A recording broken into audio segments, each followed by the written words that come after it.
뭘까라고 얘기하면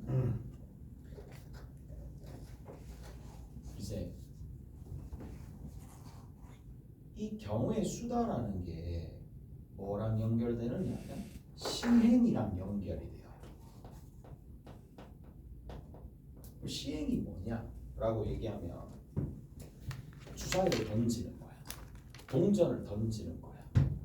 그런 것들처럼 이제 여러 번 반복할 수 있는 실험 또는 관찰을 뭐라고 부르냐면 이제 시행이라고 불러요. 오케이? 그러면 시행을 했었을 때 주사위를 던졌을 때 1 또는 2 또는 3 또는 4 또는 5 또는 6이 나오는 결과가 있을 거잖아.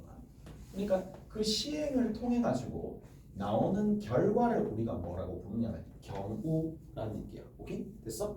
그 경우라고 얘기를 하는데 그 결과를 내가 싹 다 찾는 게 결국 뭐다? 경우의 수의 목표다라고 생각하시면 된다는 얘기야. 오케이? 다 됐나요? 자, 근데 이 결과들을 내가 살펴봤었을 때 자, 이런 상황이 생겨요. 결국 경우거든. 근데 그 경우는 결과거든. 근데 그 결과가 얘가 차이 나는 결과인지 차이가 나지 않는 결과인지 먼저 구분부터 하는 게 제일 중요해요. 그러니까 다시 얘기하면 차이가 있어요. 자, 어떤 내가 상황을 만들어 가지고 그 상황을 딱 봤어. 근데 이 결과랑 이 결과가 동일한 결과인 거야. 그러면 뭐다? 하나로 세리겠지. 세 개의 결과가 나왔는데 근데 그 세 개의 결과를 딱 봤더니 따지고 보니까 전부 다 하나인 거야. 그러면 같은 거겠지. 가령 예를 들어서 자, 가령 예를 들어서 A라는 녀석과 B라는 녀석이 있었어요.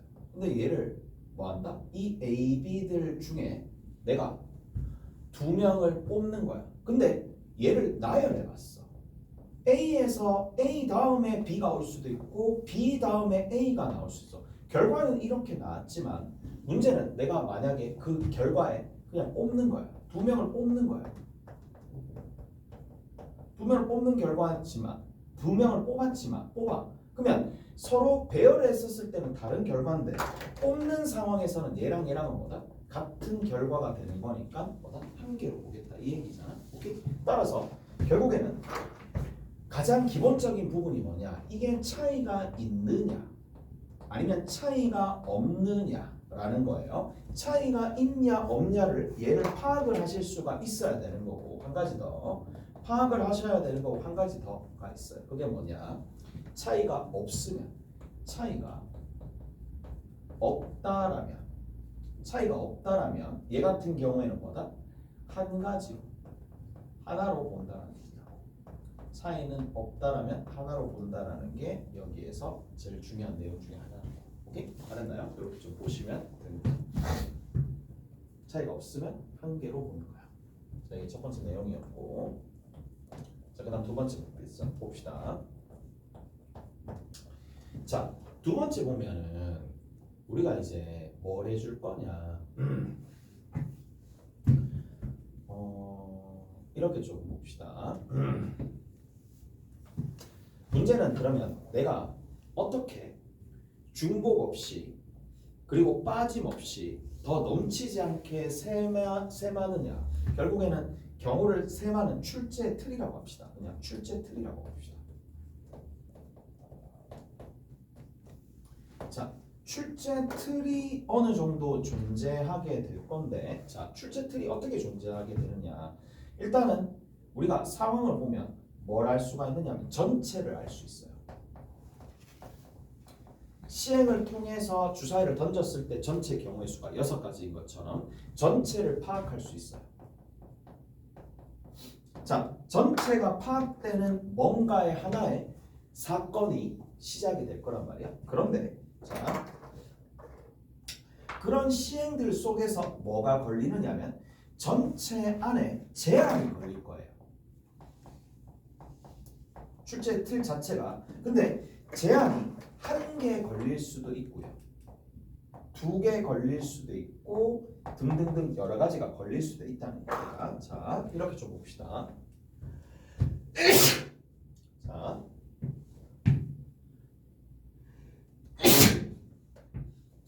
뭐가 되느냐면 전체가 이렇게 있어요. 전체가 이만큼 있다라고 하죠. 근데 이 전체의 경우 안에 전체를 나타내는 CM 안에 제한이 하나 딱 걸리는 거예요. 자, 제한이 걸렸어요. 그럼 제한이 걸린 이 녀석을 찾아내면 되겠지? 오케이? 제한이 걸린 이 녀석을 찾으면 돼요. 그런데 우리가 출제 틀이 전체가 주어질 거고 그 전체 안에 제한들이 걸리게 될 텐데 이 제한된 경우를 싹 다 찾는데 이 제한된 경우를 찾을 때 있어서 자, 가장 많이 하는 게 크게 두 가지입니다. 하나는 뭐다? 케이스 분류입니다. 자, 케이스를 분류하면 제한된 걸 딱 봤는데 얘가 첫 번째 케이스야. 케이스 1이야. 얘가 두 번째 케이스야. 케이스 2가 되는 거예요. 얘가 케이스 3로 딱 보이는 거예요. 그러니까 제한된 경우를 딱 봤는데 내가 봤었을 때 서로 다르다라는 부분들이 서로 다른 부분이 케이스가 이렇게 분류가 되는 거예요. 첫 번째 경우, 두 번째 경우, 세 번째 경우로 딱 나눠지는데 얘네들끼리 웬만하면 겹쳐지는 게 없고 첫 번째 케이스와 두 번째 케이스와 세 번째 케이스로 나눠지는데 첫 번째, 두 번째, 세 번째 케이스가 서로 겹쳐지는 부분이 없고 싹 다 합했을 때 전체 경우를 그대로 반영한다라면 첫 번째, 두 번째, 세 번째로 나눠서 싹 다 합해주면 되겠죠. 여기는 이 경우를 전부 다 뭐 해주면 된다? 합을 해주면 되겠지. 이게 가장 기본적인 방법이야. 이게 가장 기본적인 방법입니다. 자, 근데 경우에 따라서 케이스 분류를 띡 했더니 이건 좀 아닌데 케이스가 너무 많은 거야. 그리고 케이스가 잘 분류가 되지도 않아요. 계속 첫 번째, 두 번째가 겹치는 부분이 생기고 두 번째, 세 번째 케이스로 나누는 또 겹쳐지는 부분이 생길 때 이럴 때는 뭐 해준다? 그렇지. 이럴 때를 뭘 이용해 주느냐면 여사건이라고 해요. 여사건을 이용한다. 아닌 거.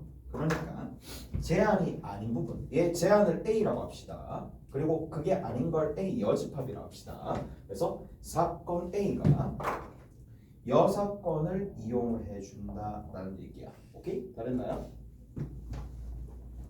그래서 여사건을 이용을 해가지고 전체 경우의 수를 내가 이렇게 표현할게. 전체 집합을 보통 U라고 두니까 얘를 U라고 둡시다. 전체 경우의 수에서 뭘 빼준다? 그렇지. A가 아닌 경우의 수를 빼주시면 되겠네요. 이런 방식으로 우리가 접근을 한다는 얘기예요. 오케이? 잘했어요? 그래서 전체가 이런 식으로 출제 틀이 이렇게 나온다는 얘기야.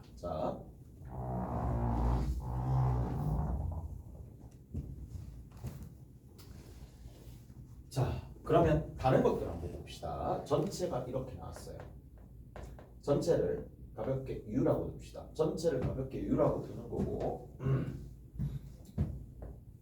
이번에는 제한이 좀 더 걸려 있어. 자, 제한 1이 하나 걸려 있고 제한 2도 걸려 있다고 칩시다. 제한 2도 이만큼 걸려 있다고 칩시다. 그러면 결국은 내가 풀어야 될 건 뭐냐? 제한 1과 제한 2를 동시에 만족하는 걸 구해야 되겠죠. 즉 내가 제한을 그냥 제한 1을 A라고 할게요. 제한 1을 A라고 할게.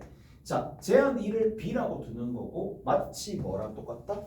집합에서 원소의 개수를 구하는 것 마냥 동일해진다는 얘기야. 근데 이게 소위 천재들이라고 말하는 천재들이 전부 다 뭐로 바꿔놓느냐 하면 경우의 수 자체를 전부 다 집합으로 다 바꿔놔요. 집합으로 전부 다 바꿔놓기 때문에 우리가 지금 여기에서부터 집합을 도입해서 경우의 수를 구하는 것도 전혀 문제되지 않아. 오케이? 됐어? 그래서 자, 그대로 보시면 되는 건데 자, 내가 찾아야 될 게 뭐다? 그렇지.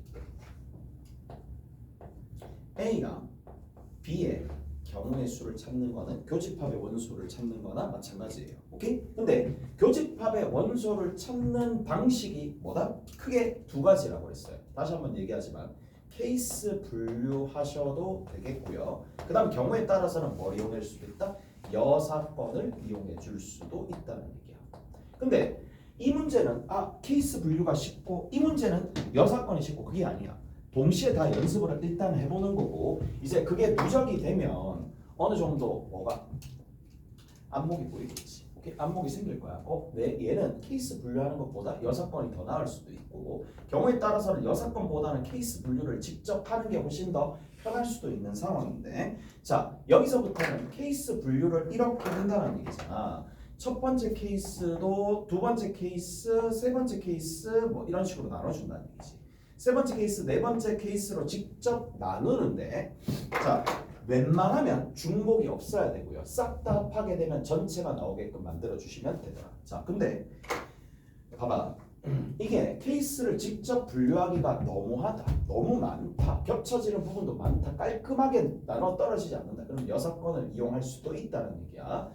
자 그러면 얘는 결국 뭔데요? 자 이렇다는 얘기죠.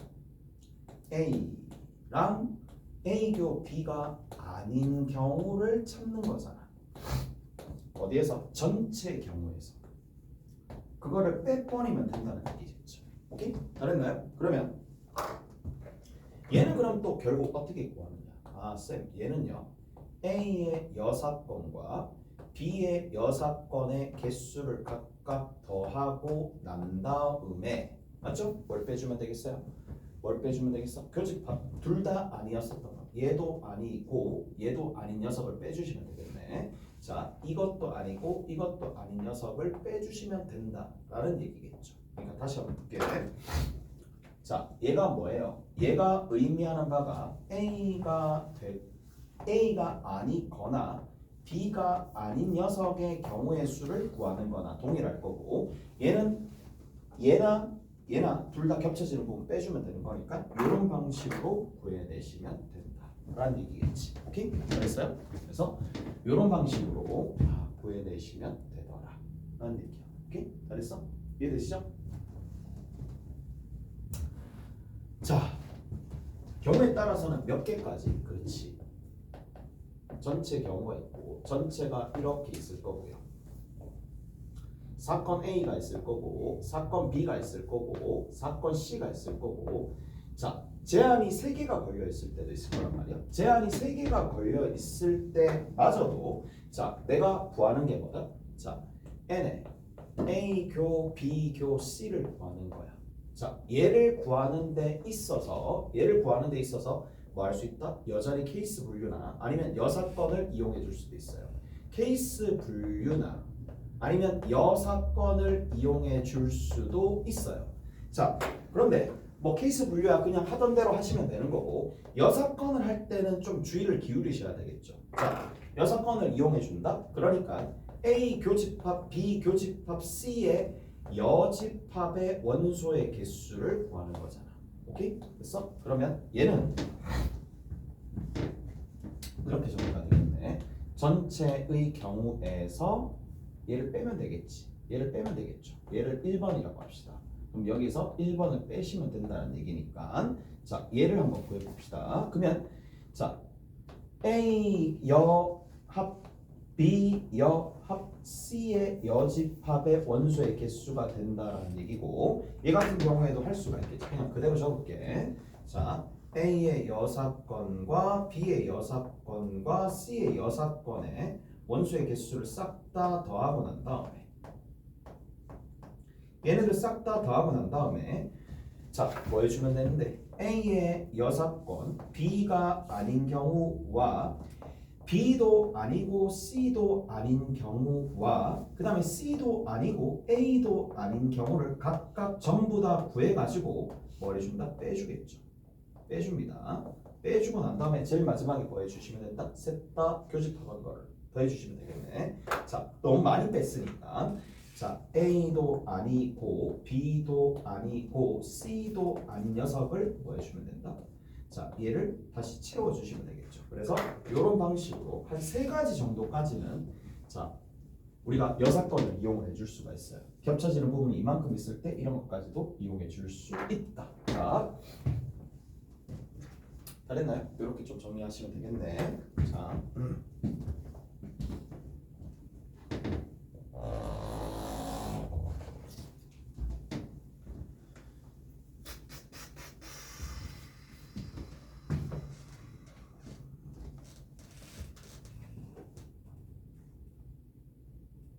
다음에 봅시다.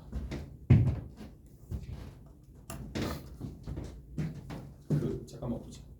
정석책은 있어 혹시? 정석책 있어? 정석책.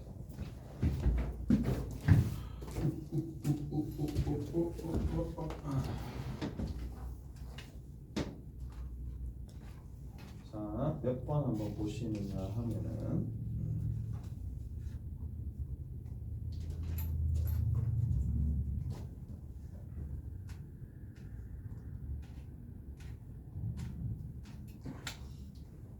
새 책이다. 완전 새 책이네.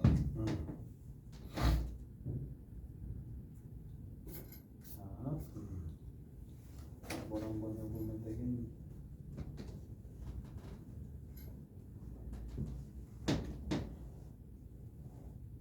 이 장이 있거든요. 이 장에 6번 봅시다. 이 장에 6번 봅시다. 이 장에 6번. 2장에 6번 볼게요. 2장에 연습 문제 있거든요. 연습 문제 2장에 6번 봅시다.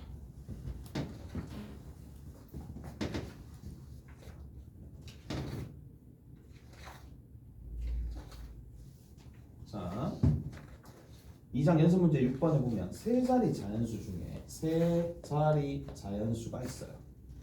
1의 자리, 10의 자리, 100의 자리 적어도 어느 한 자릿수가 자 100의 자리, 10의 자리, 1의 자리 이것들 중에 적어도 어느 한 자릿수가 적어도 어느 한 자리가 있어요.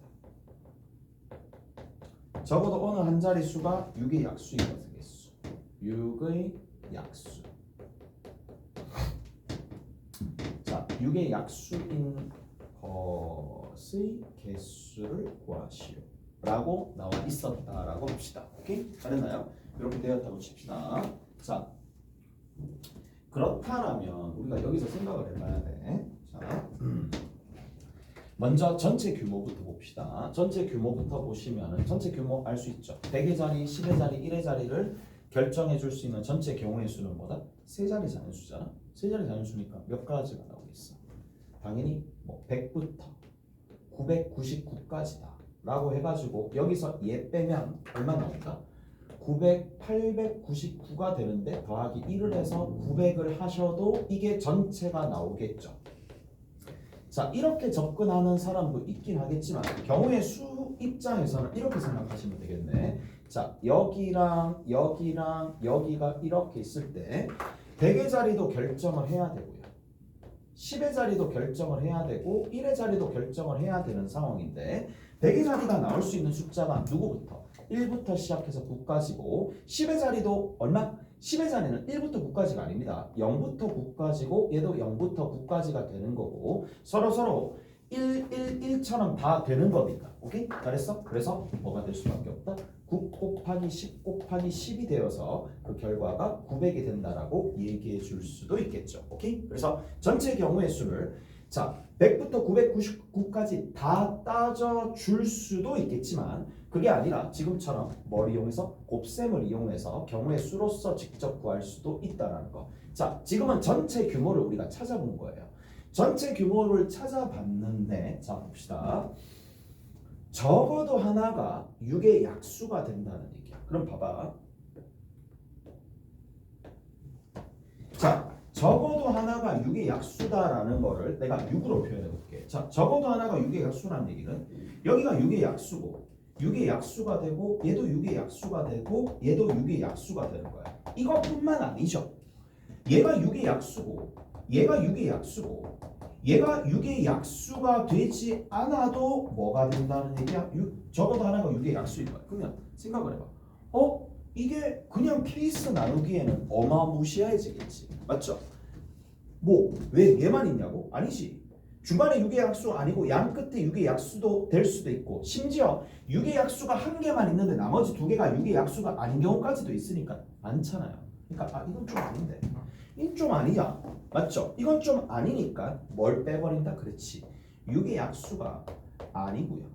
여기도 6의 약수가 아니고요. 여기도 6의 약수가 아닌 경우를 내가 직접 뭘 해준다? 구해서 그거를 싹 다 빼주는 게 훨씬 더 이득이고 이게 여사건을 이용한다는 얘기잖아. 오케이? 그래서 6의 약수가 아닌 숫자를 빼주면 되는 건데 거기에 네 가지가 빠지겠네. 네 가지 빠지겠죠. 그래서 얘 같은 경우에는 뭘 해주시면 된다? 9 곱하기 10 곱하기 10이라는 전체에서 뭘 빼주면 되겠어요? 1, 2, 3, 6이죠. 네 숫자를 덜어내시면 되는 거니까 5 곱하기 나머지는 6 곱하기 6이 되겠죠. 오케이? 다 됐나요? 이렇게 정리해 주시면 된다 라는 얘기고 무슨 말인지 아시겠어요? 이렇게 정리가 되겠네. 자, 뭐 이게 다예요. 이게 답니다.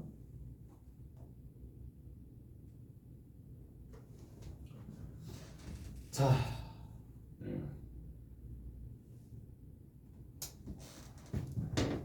다음 봅시다.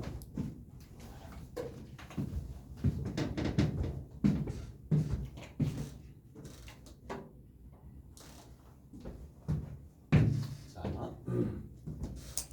두 번째야. 우리가 경우의 수를 이제 앞으로 어떻게 구할 것이냐. 크게 두 가지야. 내가 직접 케이스를 나누거나 아니면 6번을 이용하거나 그 대신에 차이가 나는지 안 나는지 유무는 본인 스스로 판단을 잘 할 수 있어야 되는 거고 세 번째입니다. 세 번째가 결국 뭔데? 계산 문제잖아. 내가 어떤 상황에서 더하고 어떤 상황에서 곱하고 곱할 때는 왜 저렇게 곱해야 되는지 그 이유가 명확해야지만 경우의 수를 잘 할 수가 있겠죠. 자, 그래서 덧셈과 곱셈에 대해서 우리가 좀 살펴봅시다. 자, 덧셈은 뭔데? 가장 기본이 덧셈이야.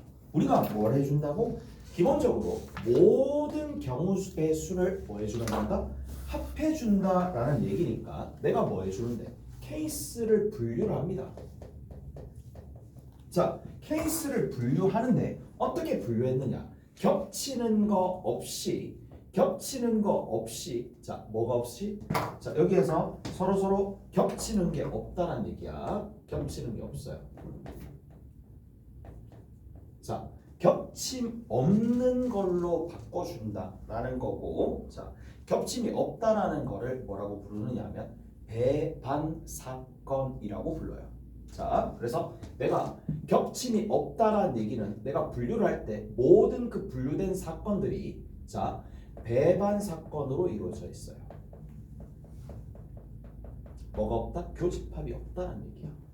자, 교집합 자체가 없다는 얘기야. 겹침이 없다. 배반 사건이다. 배반 사건으로 다 나눴어. 자, 그리고 나서 여기가 몇 가지야? 별개가 나오고 여기가 세모개가 나오고 여기가 네모개가 나왔어요. 그러면 어떻게 해줄까? 배반 사건들로 구성되어 있는 케이스 분류된 이 전체를 뭐 해주면 된다? 다 더해주면 되겠죠. 이런 것들을 전체적으로 다 합을 해주시면 된다. 자, 가장 기본이죠. 내가 뭔가 상황을 봤어. 근데 그 상황들이 살짝씩 달라가지고 배반 사건들로 전부 다 케이스 분류하고 난 다음에 그 분류된 각각의 배반 사건들의 개수를 경우의 수들을 다 구해가지고 뭐 하겠다? 합하겠다. 이게 다예요. 이게 다인데 자, 근데 그 합하는 규모가 너무 많거나 아니면 경우에 따라서 만약에 케이스 분류를 했어. 자, 첫 번째 의미입니다. 곱셈의 첫 번째 의미가 뭐냐? 합을 뭐한다? 합의 축약한다. 자, 내가 케이스 분류를 했어요. 위에처럼 케이스 분류를 했어. 배반 사건으로 전부 다 케이스 분류했다는 얘기지. 자, 그런데 자, 이렇게 있어. 자, 얘가 별개고 얘도 별개고 얘도 별개야. 그러면 별개면 다 똑같은 거잖아. 그럼 별 더하기 별을 하는 바에 별 더하기 별 물론 좋긴 하겠지. 근데 얘보다는 3 곱하기 별로 해준다라는 얘기겠지. 무슨 말인지 알겠어? 그래서 합의 추각형 형태로 이렇게 나타내줄 수도 있다라는 얘기라고. 오케이? 다 됐나요? 자, 그래서 합의 추각형 형태에서 여러분들 여기서 한 가지를 더 아셔야 됩니다.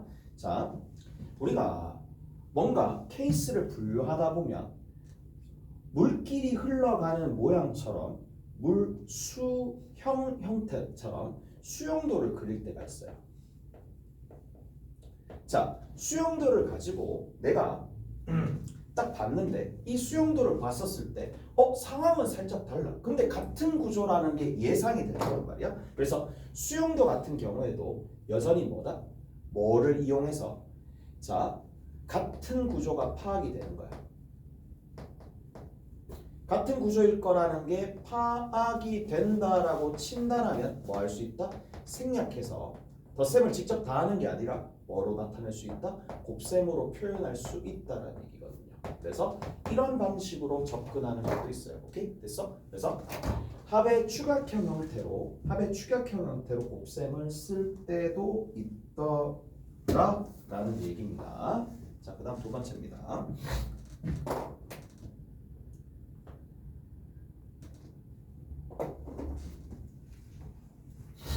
자, 두 번째는 연속된 행위가 완료될 때까지 뭐한다? 곱한다. 자, 이게 무슨 말이냐? 자, 이런 거야.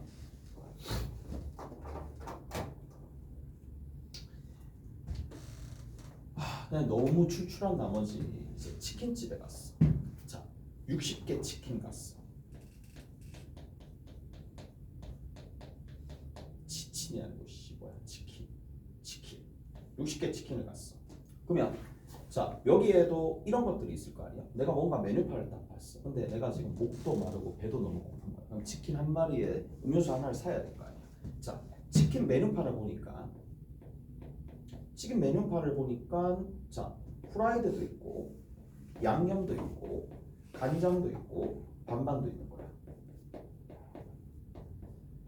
자, 그 다음에 음료수 메뉴판에 보니까 뭐가 있느냐면 펩시도 있고 자, 코카콜라도 있고 그 다음 사이다도 있었다고 쳐. 이렇게 있었다고 칩시다. 그럼 봐봐, 내가 60개 치킨 가가지고 뭐로? 치킨도 그 다음 음료수도 한 개씩 시키는 거야.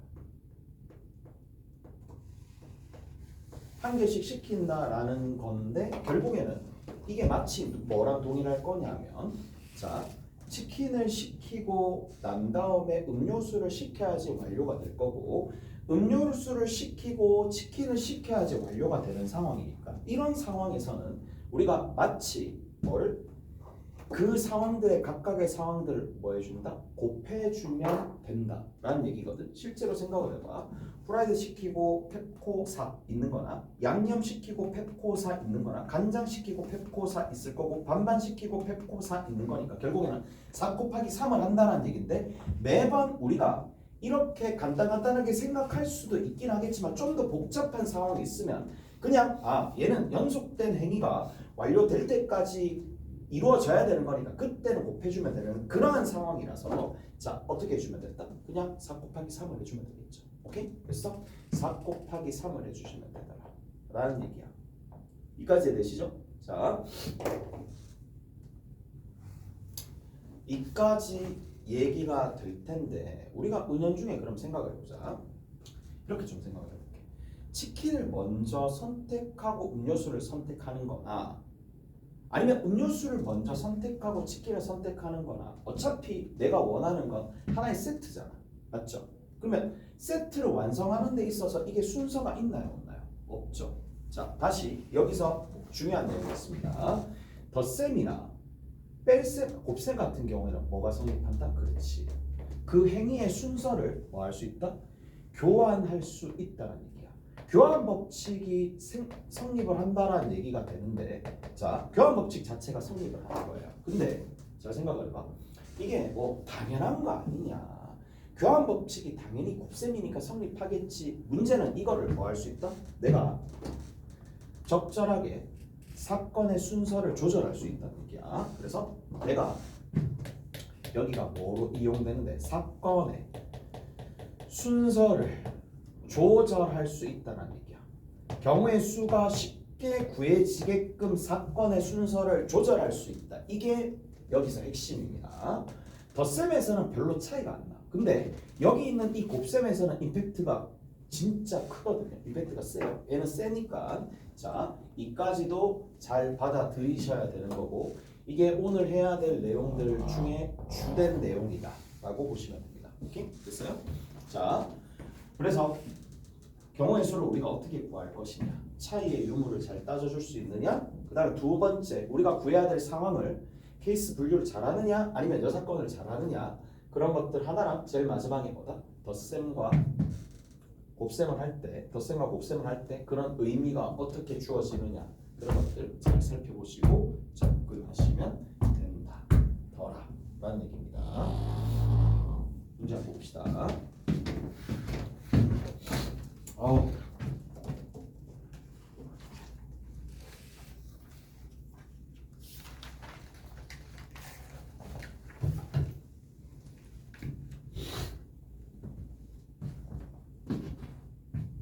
자, 그 다음 봅시다. 1-6번 봅시다. 연습 문제야. 여기까지 좀 쉬었다. 연습 문제 6번입니다. 연습 문제 6번.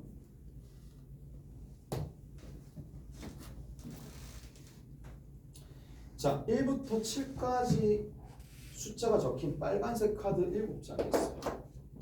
자, 1, 2, 3, 4, 5, 6, 7이 있어요. 그 다음 두 번째 1부터 5까지 적힌 파란색 카드가 있어요. 1, 2, 3, 4, 5 파란색 카드가 있어요. 그 다음에 1부터 3까지 적힌 노란색 카드가 있어요. 1부터 3까지 1, 2, 3까지 노란색 숫자 카드가 이렇게 있는데 색도 다르고 숫자도 다른 카드 세 카드를 뽑는 거야 라는 거야. 세 장의 카드를 뽑는 거예요. 모두 숫자도 다르고 색깔도 달라야 돼. 색깔도 달라야 돼. 노라고 적었다 좀 그러네. 서로 숫자도 다르고 뭐도 달라야 된다. 색깔도 달라야 된다는 얘기야. 됐어요? 그럼 봐. 이렇게 한다고 치자. 그래. 케이스 분류 또는 이렇게 하면 되겠네. 자, 근데 확실한 건 이거는 확실해. 빨간색이랑 그 다음에 두 번째는 파란색이랑 노란색을 하나씩 꺼내면 되겠네. 그치? 자, 그런데 빨간색을 먼저 1을 딱 꺼냈어. 1을 꺼내게 되면 여기에서 누가 꺼내진다? 그 다음에 2, 3, 4 2 또는 3 또는 4 또는 5가 꺼내지겠고 자 2가 꺼내졌었을 때도 마찬가지고 1, 2가 꺼내졌으니까 얘가 노란색이 3이네 1, 3이 꺼내졌으니까 얘가 2가 되네 1, 4가 꺼내졌으니까 얘는 얼마가 될 수밖에 없느냐면 2 또는 3이 될 수밖에 없네. 이런 식으로 가서 자 그냥 와 하면서 다 해서 다 세려도 돼. 다 세려도 되는데 분명히 내가 이런 얘기를 했었어요. 자 이게 어차피 경우의 수를 구하는데 지금 같은 경우에 숫자 빨간색과 파란색과 노란색을 다 결정을 해야 돼. 다 결정을 해야 되는데 자 우리가 구하는 경우의 수에서는 특히 뭐가 일어난다? 경우의 수. 교환 법칙이 일어나잖아. 그러니까 사건의 순서를 얼마든지 조절해 줄 수 있거든. 그래서 만약에 빨간색에서 파란색과 노란색으로 가게 되면 이게 좀 뭐예요? 각 경우마다 하니까 너무 해야 될 게 많잖아. 근데 반대로 이렇게 좀 해봅시다. 노란색을 먼저 정하고요. 그 다음에 파란색을 정하고요. 그 다음에 빨간색을 정했다고 칩시다. 그럼 어떤 일이 발생할까? 노란색이 정해지는 경우가 몇 가지야? 1 또는 2 또는 3이 되는 상황이고 노란색이 정해지게 되면 자 파란색이 정해지겠죠. 누가 정해지는데? 2 또는 3 또는 2 또는 3 또는 4 또는 5가 되겠지. 오케이? 그리고 1, 2가 정해졌으면은 나머지는 3, 4, 5, 6, 7 이렇게 되는 거니까 그냥 끝에는 5가지라고 합시다. 얘도 5가지네. 얘도 5가지네. 얘도 5가지네. 근데 2번을 했었을 때도 3번을 했었을 때도 같은 게 그대로 벌어질 거니까 얘는 뭐 해주면 돼? 제일 처음에는 3가지가 되겠고 이제 봅시다. 3가지가 되겠고 그 다음부터는 파란색이 된다는 얘기는 자 하나가 빠지겠죠. 그 다음에 제일 마지막에 2개가 빠질 거니까 5개가 되겠지. 그래서 3 곱하기 4 곱하기 5가 답이 되겠지. 오케이? 다 됐나요? 그래서 우리가 지금 배우는 부분들이 있을 텐데 경우에 따라서 사건의 순서를 여러분들이 직접 조절해 가지고 결정해 주는 것도 경우의 수를 쉽게 구하는 하나의 방식 중 하나다.